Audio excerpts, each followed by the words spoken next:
Right now, I want to talk about something that I think is really hard right now as a traveler.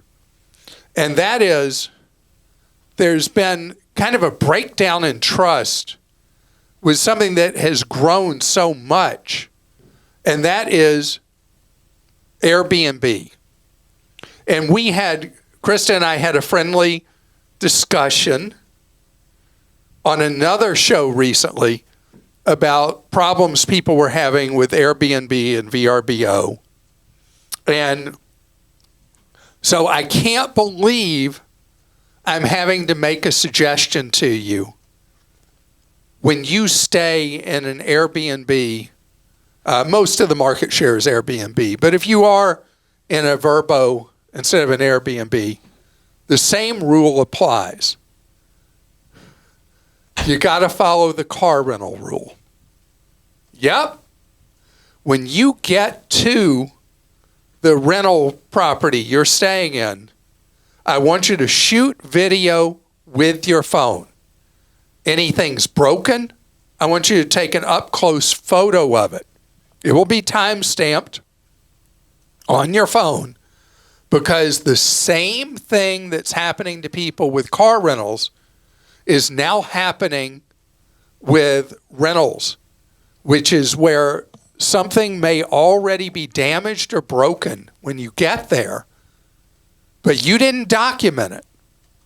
And when you leave, they then bill you for the damaged item.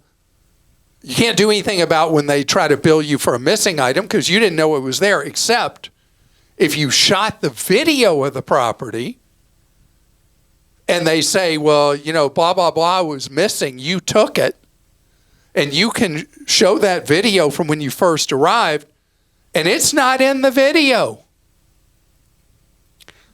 And I hate this because, when Airbnb started, it was like this wonderful, naive kind of thing.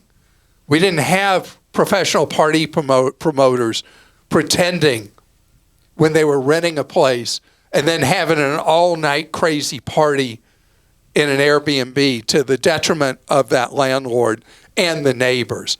The whole problem with party houses on Airbnb. I mean, there's a lot of things that go on in the world. And yes, there are times that somebody renting somebody's Airbnb will damage it. So the video is important to protect both sides. But in a New York Times story recently,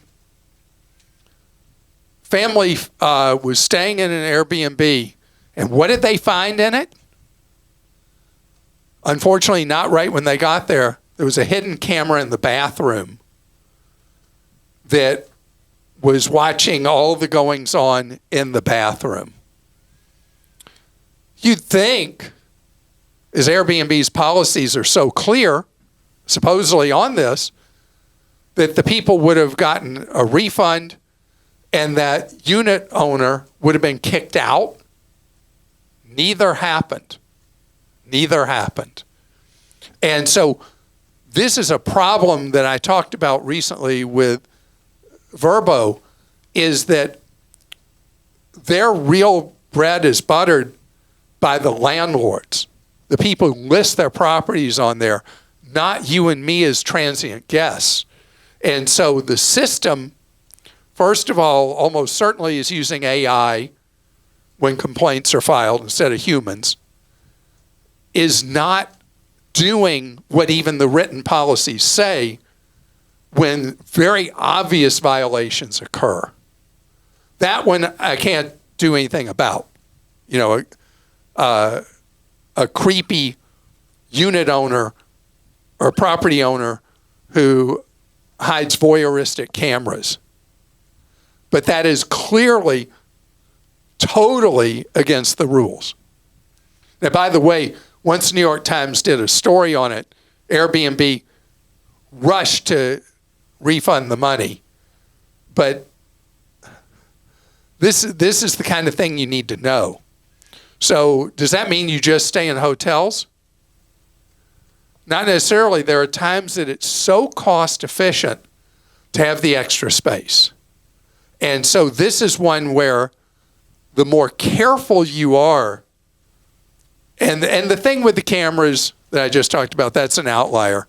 But you documenting, and as we talked about when we last addressed this,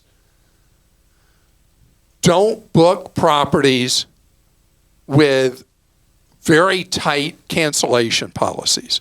You want to book properties that treat you like you want to be treated with a hotel booking, which is never book a non-refundable hotel room. Never book a non-refundable hotel room till the day you're going. If there's a cheaper deal and you're booking a hotel, the day you're arriving, fine, non-refundable, but not in advance. And an Airbnb that says, yeah, you book way ahead, you're stuck. Life happens and things change. I just heard a story from a friend who booked a rental of a car on Priceline with one of their instant deals where you don't know what car rental company or whatever till after you booked. And then she couldn't get the time off from work. She lost $300. $300 on that non-refundable car rental. Don't like non-refundable, period, because life's always happening.